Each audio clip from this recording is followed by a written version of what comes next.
What's going on? This is Dick G from G Riders and welcome to another episode of Testing Rides. Today I'm going to be testing out the 2019 Mini Countryman.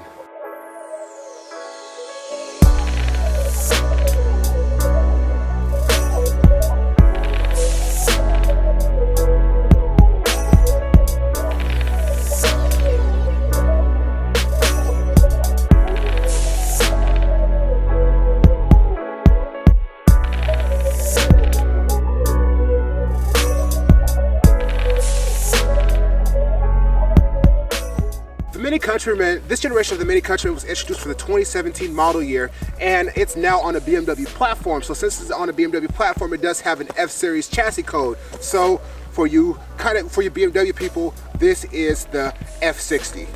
So the F60 is a platform that is, the F60, like in a lot of other platforms, a lot of other cars on this platform, is BMW's front-wheel drive platform. So all of the Minis are on this platform, and the BMW X1 and X2 that we have in the United States is also on this platform, and I believe there's going to be more cars coming on the front-wheel drive platform in the near future.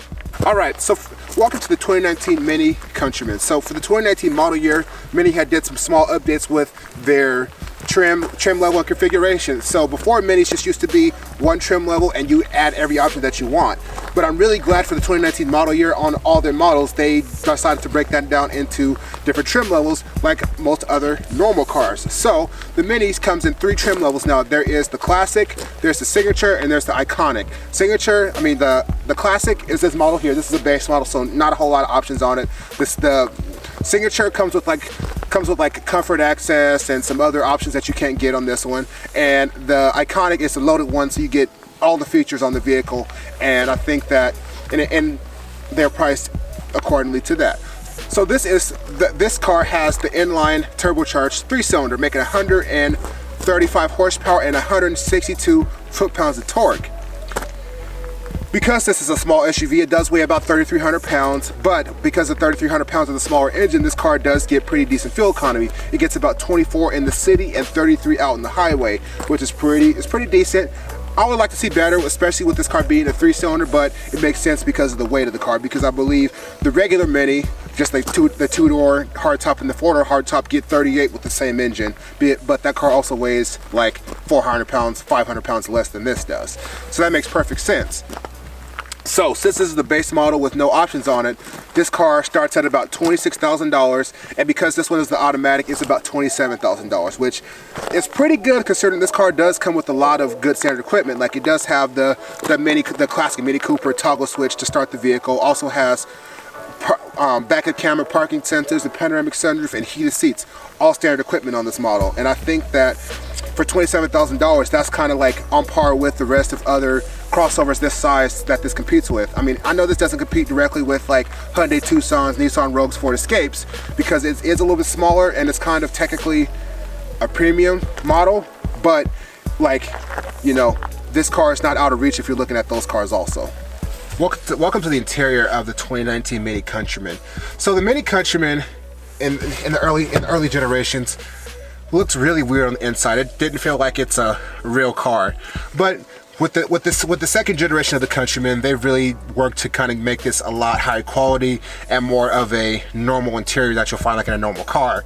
So they still have the circles here, but the circle around here is just for the infotainment system, not the speedometer like in the early ones, and they moved the speedometer over here to like right in front of the driver like a normal vehicle. Really cool though that this vehicle, to start it, it has a little toggle switch that pulsates when you get in the vehicle. Then when you step on the brake, it just lights up red. So all you do is you just hit it, and it turns on. So the interior in this vehicle is set up really nice. It feels like so the interior of the Mini Countryman is like a BMW product, because this is a BMW product. So like it has like an iDrive type of knob there. Also has like an electronic e-brake with kind of an auto hold button if this was a higher model. The infotainment is really iDrive-y. Like, only thing that this is a smaller one. So if you get the higher model of this vehicle, you get the wider screen that comes with Apple CarPlay only. Come on, add some Android Auto. It has a very nice feeling leather steering wheel. Like, it has these nice like little grips up here which feel really nice. And just like the design is really nice. Like I think that I talked about this the last Mini I reviewed back in 2016, but the interior of this vehicle is like laid out really well. It's like, it feels like a normal car. And I do like on the Countryman, when it first came out for 2017, they made the panoramic sunroof standard. So you got your dual pane sunroof and you have just your little mesh covers right there for the sunroof. And it's not like a power one or anything like that. Which is, I do like the power ones. My BMW wagon has the power one, but it's not that big of a deal. Also, so the seats, these are the standard seats. If you want, yeah. So these are the standard seats for the Mini. You also get sport seats in this vehicle, but these are the standard ones. They're pretty comfortable. They have okay support, but you can definitely tell they're more for comfort and not for any type of like sporty driver or anything like that. But the interior of the 2019 Mini Countryman is laid out very well. It's pretty well built. There's only a few cheap plastics in here, and you definitely can tell that this is a premium product from a company like Mini.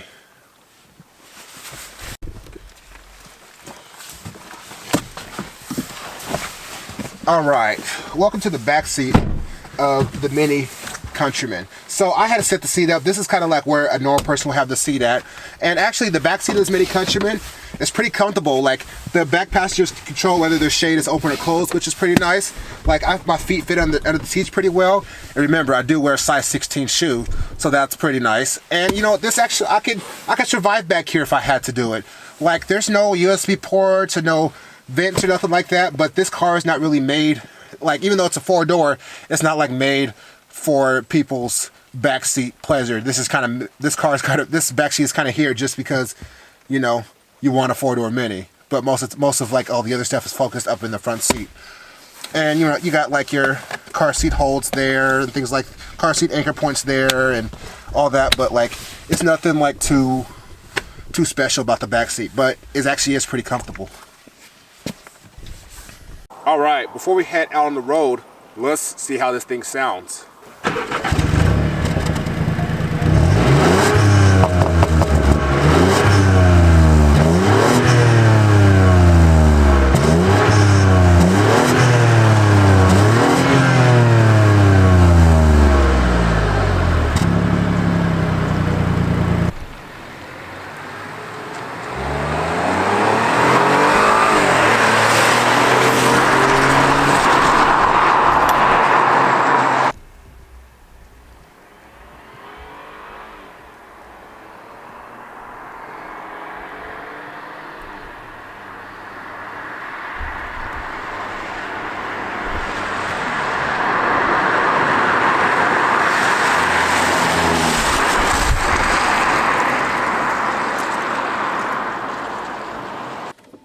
Alright, welcome to the driving portion of the 2019 Mini Countryman 1.5 3-cylinder.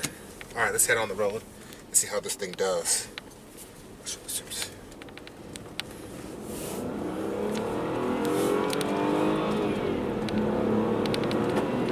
Alright, so one really cool thing, surprising thing when you head on the road in the Mini Countryman is the simple fact that this only has 134 horsepower, but because it has 162 foot-pounds of torque, it's actually decently peppy. Like, this is a pretty heavy car to have a little 1.5 liter 3-cylinder, but because of the turbo and the torque, it doesn't feel as bad. Like, me personally, I would think like this car is going to be, when I first heard them announce this car going to have this engine, I thought it was going to be painfully slow. And to be honest with you, it really is not, because, you know, I mean, the 0 to 60 time is not impressive, but it's about as quick as any other like regular compact size SUV that doesn't have any type of upgraded engine option. So, you know, this car feels more like 150 horsepower versus 130 horsepower, which is a big compliment to the engineers at BMW who designed this engine and developed this car.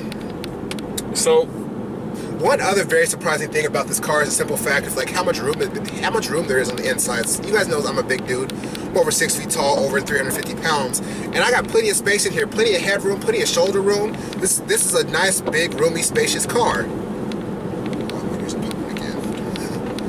And another very cool thing about this car is the handling of it. So, you know, I've talked about this car being the base model many times, but, you know, like, this car rotates around corners pretty nicely. The steering is pretty quick. The suspension is pretty compliant and comfortable still.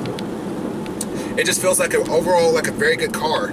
And I think that, you know, a lot of the cars that Mini does, they inject some hot hatch characteristics into them. Like, I've been thinking this last couple of days since I've been driving this car that this steering response is a lot better than the steering in my Golf GTI, which is saying a lot because the Mark 6 Golf GTI, in my opinion, is the best steering of the best modern Golf. How am I saying this? My opinion of my Mark 6 GTI is it has the best steering of the modern Golfs, because the Mark 7 Golf GTI steering is very, very numb and lifeless. And I feel like this is better than my Mark 6 GTI. It's a lot quicker and it feels pretty sporty. So like I'm going through these corners and it feels like, you know, like a little hot hatch, even though it's nowhere near a hot hatch, because of the power and torque it doesn't have. So,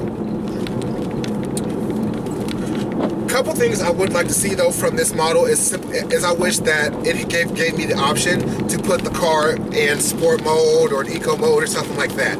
Just because this engine and the handling of this car is very good, but there's sometimes that where I would like to you probably could get better gas mileage, but I wish you could kind of manually do it yourself, where it kind of activates the start-stop system, which most people hate them, but sometimes they're okay. And kind of put it in a sport mode where the transmission is shifted better. I know you can just put the transmission lever into sport and it can do that, but I wish that you could kind of put the whole car into that type of mode where the engine, whereas the throttle response and everything is responding in a sportier way. I mean, and that's like one of my only kind of small complaints about this car. And you know, like, but for the most part, like, this car handles very well. And what comes to mind when I drive this car is like, this feels like I'm driving like a CX-5, and that's a big compliment to both this car and the CX-5, because the CX-5 is the best handling of the small crossover on the market. Like, there's no other like small crossovers that handle like the CX-5, and this feels just like it, but with less power. And I think that at this car's $27,000 price point, $27,000 is actually a pretty decent amount of money for this car. Like, if you don't care about some of the features and options that you get in the higher models, you don't need to get anything further than this 3-cylinder turbo classic. You know, because as long as you're getting the sunroof, you get a backup camera, you're getting parking sensors, and you know, I think that's pretty good. Like, it also has like your basics like Bluetooth and, you know, the push button starter. Like, you know, if you don't care about any other options besides that stuff, like, this is definitely your car. And I don't think you don't need to spend any more money than 27 grand for this car. But me personally, since I like features, I'll be more likely to go with the 4-cylinder turbo in the signature trim, just because I would want the LED headlights and the power folding mirrors and the upgraded sound system. But that's just me personally. But this car, as the entry to the Mini Countryman line, this is a very good car, and I can definitely see how this car can have some big possibilities and potential to handle very well when equipped with, you know, better tires and a better suspension setup and more power. So, you know, I think that this Mini Countryman, if you're looking at one, definitely test drive kind of the full lineup to kind of see which one is the best for you. But I do like this 1.5 turbo model, but I could use just a little bit more power. But I think this overall is a great SUV, and if you are in the market for a SUV like this, this is definitely the SUV for you. So the Mini Countryman is a very cool little SUV. It's very different from anything that you can kind of expect to find on the market, just because Mini is kind of a unique brand. It's kind of a more niche brand, and this is a vehicle that they're definitely trying to apply to a broader audience, which is something that's really good if you want to make money. So You know, I think that for this price point, $27,000, this actually is a pretty good price for a car like this because it's a fun car to drive.